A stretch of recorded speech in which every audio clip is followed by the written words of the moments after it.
C Joseph Vijay எனும் நான்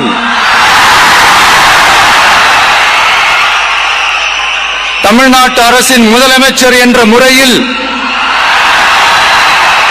எனது கவனத்திற்குள்ளாவதும்